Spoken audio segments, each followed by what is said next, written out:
मुख्यमंत्री योगी आदित्यनाथ को 30 दिन का दिया गया अल्टीमेटम पूरा हो चुका है। अब शंकराचार्य स्वामी अमुक्तेश्वरानंद ने मुख्यमंत्री योगी आदित्यनाथ के खिलाफ धर्म युद्ध का शंखनाद कर दिया है। सुनिए शंकराचार्य अमुक्तेश्वरानंद ने क्या कहा है। जब हमसे पूछा गया कि बताओ 24 घंटे के अंदर कि तुम शंकराचार्य अपने आप को कैसे कह सकते हो, हम लोगों ने 12 घंटे में उसका उत्तर दिया। और उसके बाद इस बात की जांच के लिए कि हमारे समाज में कुछ कालनेमी आ गए हैं, हम लोगों ने भगवा कपड़ा पहन करके मुख्यमंत्री का दायित्व संभाल रहे आदित्यनाथ जी से पूछा था कि आप बताओ कि आप हिंदू, असली हिंदू कैसे हो, 40 दिन में बताओ।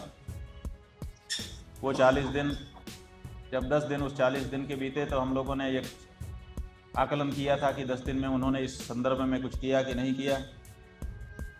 जब 20 दिन बीता तब भी एक आकलन किया था कि उन्होंने कुछ किया कि नहीं किया। और आज जब 30 दिन बीत चुके हैं, 31वां दिन चल रहा है, तो फिर से हम लोगों ने आकलन करना चाहा कि आखिर इस 30 दिन का, एक महीने भर का जो समय उनको मिला था इस संदर्भ में, क्या उन्होंने अपने असली हिंदू होने के बारे में कुछ स्पष्टता की। उन्होंने गौ माता के बारे में जो देश के सनातन धर्मियों की मांग है उस बारे में कुछ कदम आगे बढ़ाए। बंधुओं, आपसे कहते हुए कुछ अच्छा महसूस नहीं हो रहा है कि 30 दिन बीत गए, अभी तक भी उनकी तरफ से कोई ऐसा प्रयास होता दिखाई नहीं दिया जिससे ये पता चले कि गौ माता के प्रति देश के असंख्य सनातन धर्मियों की भावना के अनुरूप उनके द्वारा कुछ किया जा रहा है। हाँ, इस बीच में लगभग 1 सप्ताह वो विदेश में ही रहे। ये कह सकते हैं कि हम तो यहाँ थे ही नहीं तो क्या कैसे करते। लेकिन जब आपके देश के बहुसंख्य लोगों की भावना आपके सामने हो तो आप अपनी विदेश यात्रा का बहाना लेकर के देश के उन लोगों की भावना को, जिन्होंने आपको अपना मतदान करके सत्ता में बैठाया है, उपेक्षा नहीं कर सकते। लेकिन 30 दिन में कुछ भी नहीं दिखाई दी।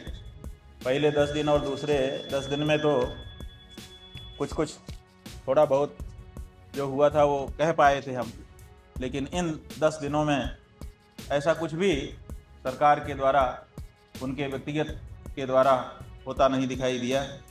इसीलिए अब ये सुनिश्चित हो गया कि हमको धर्म युद्ध आरंभ करना ही होगा। कौन गाय के पक्ष में है और कौन गाय के विपक्ष में है, लाइन खींच करके बिल्कुल साफ साफ ये देखना ही होगा। और इसीलिए आवश्यक हो गया कि 40 दिन बीतने के बाद 41वें दिन हम गौ माता की प्रतिष्ठा के लिए आरंभ होने वाले धर्म युद्ध का शंखनाद लखनऊ में जाकर के कर दें। इसलिए जो 9-10 दिन बीच में बचे हुए हैं, उन दिनों में अब आशा की अंतिम प्रतीक्षा रहेगी। और उसके बाद 11 मार्च को 40 दिन की अवधि के बीत जाने के बाद हम लोगों को इस संदर्भ में शंखनाद करने की आवश्यकता पड़ेगी। इसके लिए हमने कार्यक्रम आपके सामने रख देने का निर्णय लिया है।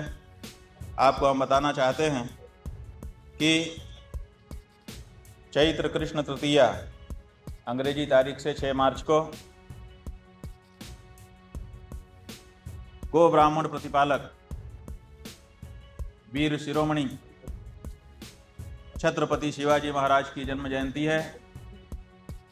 सबसे बाद के वो राजा जिन्होंने गौ ब्राह्मण की रक्षा के लिए अपना जीवन समर्पित किया, जिनकी बात ये लोग भी करते रहते हैं, उनकी जयंती के दिन यहीं काशी के शंकराचार्य घाट पर हम लोग एक धर्म युद्ध के शंखनाद का संकल्प लेंगे गंगा माता की पूजा करके। और दूसरे दिन प्रातःकाल 8:30 बजे श्री विद्या मठ से प्रस्थान करेंगे। काशी के प्रसिद्ध संकट मोचन मंदिर में भगवान संकट मोचन जी के सम्मुख जाकर के संकट मोचन हनुमान अष्टक, हनुमान चालीसा और बजरंग बाण का पाठ करके उनकी परिक्रमा करके उनसे आशीर्वाद लेते हुए गौ माता के ऊपर आए हुए ब्राह्मणों के ऊपर और ब्राह्मणोपलक्षित क्षत्रिय वैश्य शूद्र इन सभी के ऊपर आए हुए इस संकट को दूर करने की प्रार्थना करके हम वहाँ से आगे प्रस्थान करेंगे। जौनपुर जाएंगे, वहाँ पर एक गौ प्रतिष्ठा सभा, सुल्तानपुर जाएंगे, वहाँ एक गौ प्रतिष्ठा सभा करते हुए रायबरेली पहुँचेंगे, वहाँ पर गौ प्रतिष्ठा सभा को संबोधित करके वहीं पर रात्रि विश्राम होगा।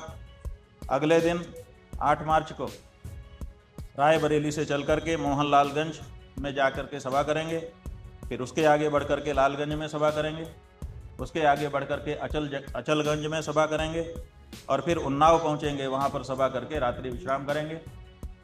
9 मार्च को उन्नाव से बांगरमऊ जाएंगे, वहां पर सभा को संबोधित करेंगे, फिर वहां से चल कर के बघौली, वहां भी सभा होगी। नैमिषारण्य पहुंचेंगे, वहां पर सभा को संबोधित करके विश्राम होगा। 10 मार्च को नैमिषारण्य से चलकर सिधौली में सभा होगी, फिर आगे चल कर के इटौजा स्थान है, वहाँ पर सभा होगी और फिर हम लखनऊ पहुँच जाएंगे, वहाँ पहुँच कर के रात्रि विश्राम करेंगे। और 11 मार्च को शीतला अष्टमी का पावन दिन है। बसियौरा जिस दिन होता है उस दिन दोपहर 2:15 से सायंकाल तक गौ प्रतिष्ठा के लिए जो ये धर्म युद्ध होगा उसका शंखनाद किया जाएगा। स्थान होगा कांशीराम स्मृति सांस्कृतिक स्थल, पासी किला चौराहा, आशियाना, लखनऊ। इस मैदान के लिए भारतीय गौ क्रांति मंच के माध्यम से जो मैदान का शुल्क है 4,64,000 कुछ रुपया वो जमा कर दिया गया है और अनुमति लेने के लिए अनुमति का अनुरोध भी कर दिया गया है, जिसकी प्रक्रिया इस समय चल रही है। और जो गौभक्त जहाँ जहाँ से आने वाले हैं वो भी अपना आने का टिकट आदि करा रहे हैं। इस कार्यक्रम में सबसे पहले मंगलाचरण के अनंतर गोमय गणेश का पूजन किया जाएगा, गौ ध्वज की प्रतिष्ठा की जाएगी और उसी ध्वज के नीचे गौ माता की प्रतिष्ठा के लिए होने वाले धर्म युद्ध का शंखनाद किया जाएगा। हम आपको बता देना चाहेंगे, धर्म युद्ध उसी शंख के बाद तत्काल शुरू हो जाएगा। ये धर्म युद्ध, इसमें शारीरिक हिंसा करने के लिए कोई शस्त्र अस्त्र नहीं चलाए जाएंगे। ये पूरी तरह से वाचिक और वैचारिक होगा, इसलिए वाग बाण जरूर छोड़े जाएंगे और जो प्रतिपक्षी हैं उनको भी वाग बाण छोड़ने की पूरी अनुमति है, पूरा स्वागत है।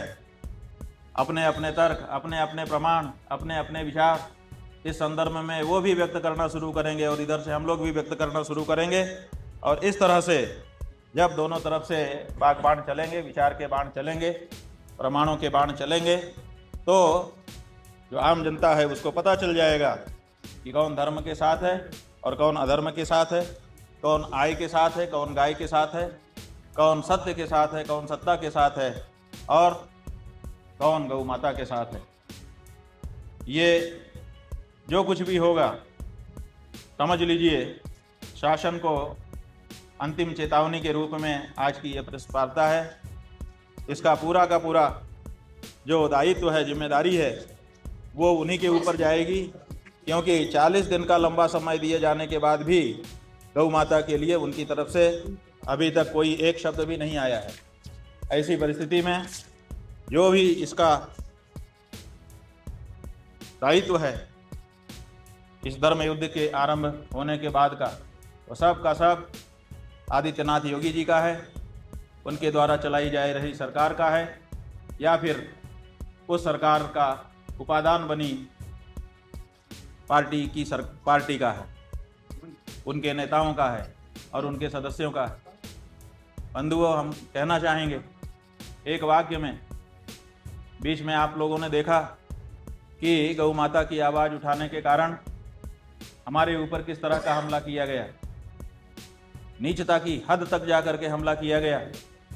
लेकिन जनता ने खड़े होकर के दैवी प्रेरणा से हमारे ऊपर हो रहे प्रहार को झेला भी और पलट करके आक्रमण भी किया।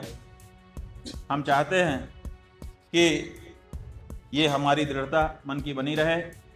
हम साफ साफ आप सबके माध्यम से गौ माता की हत्या कर रहे हैं और उस हत्या में किसी न किसी रूप में कारण बन रहे सत्ता के लोगों से ये कहना चाहते हैं कि आपको अगर हमें मारना है मार दीजिए, हमें फांसी पे लटकाना है लटका दीजिए, हमारे साथ जो भी व्यवहार करना चाहते हैं करिए, लेकिन कृपया गौ ब्राह्मण के ऊपर प्रहार करना बंद करिए। ये ठीक नहीं है। इसलिए गौ ब्राह्मण की रक्षा के लिए, गौ का मतलब केवल गाय नहीं होता है, गौ के पीछे सारा का सारा प्राणी समुदाय खड़ा हो जाता है। ब्राह्मण का मतलब केवल ब्राह्मण जाति नहीं होती है, ब्राह्मण का मतलब सारा सनातन धर्म होता है। जैसे कोई विदेश यात्रा करने के लिए जब चलता है तो उसको पासपोर्ट बनवाना पड़ता है। पासपोर्ट में उस व्यक्ति का केवल चेहरे का फोटो लगाया जाता है। पासपोर्ट फोटो कहेंगे तो कोई भी कैमरा वाला आपके चेहरे का फोटो खींच देगा। तो जब उस पासपोर्ट में चिपके हुए उस चेहरे के फोटो को लेकर के वो जाएगा विदेश, तो आप बताइए केवल चेहरा जाएगा विदेश कि उसका हाथ पैर धड़ भी जाएगा और कमर भी जाएगी, पूरा ही जाता है। तो इसी तरह से जहाँ हम लोग अपने सनातन धर्म में ब्राह्मण कहते हैं, तो ब्राह्मण का अर्थ केवल ब्राह्मण जाति नहीं होता है, बाकी जातियाँ छूटती नहीं हैं। जैसे पासपोर्ट के फोटो में लगे हुए केवल चेहरे से सारा शरीर चला जाता है, उसी तरह से सनातन धर्म में जब ब्राह्मण नाम कहा जाता है, इसका मतलब ब्राह्मण क्षत्रिय वैश्य शूद्र सारा का सारा सनातनी समाज चला जाता है। तो ये जो गौ ब्राह्मणों के ऊपर इस समय प्रहार हो रहा है और उस प्रहार का कारण इस समय की सत्ता बन रही है, ये किसी भी दशा में अब सनातन धर्मियों को स्वीकार नहीं है। हम इसके विरुद्ध बिल्कुल खड़े हैं। आपको छूट है, अब तो ये धर्म युद्ध शुरू हो चुका है, आपको जो प्रहार करना है आप करेंगे, लेकिन हम भी अपनी जो बात है उसको जन जन तक लेकर के जाएंगे, ईश्वर के सामने तक लेकर के जाएंगे। और 11 मार्च को जो धर्मादेश हमको इस संदर्भ में घोषित करना होगा, क्योंकि अब केवल 7 दिन का समय है। 7 दिन के बाद तो हमारी यात्रा जो धर्म यात्रा है, धर्म युद्ध की यात्रा, वो यहाँ से 3 दिन के लिए आरंभ हो जाएगी। 11 मार्च को हम लखनऊ में धर्मादेश जारी करेंगे। तो आपने देखा शंकराचार्य मुक्तेश्वरानंद का कहना है कि गौ रक्षा पर मुख्यमंत्री योगी आदित्यनाथ को 30 दिन का अल्टीमेटम दिया गया था। इन 30 दिनों में मुख्यमंत्री योगी आदित्यनाथ की तरफ से किसी प्रकार की कोई प्रतिक्रिया सामने नहीं आई है। ऐसे में वो धर्म यात्रा शुरू करेंगे और वो धर्म यात्रा का समापन लखनऊ में 11 मार्च को होगा और उसी दिन शंकराचार्य यहां से योगी सरकार के खिलाफ घोषणा करेंगे। फिलहाल इस खबर में इतना ही। आप देखते रहिए लोकमत हिंदी।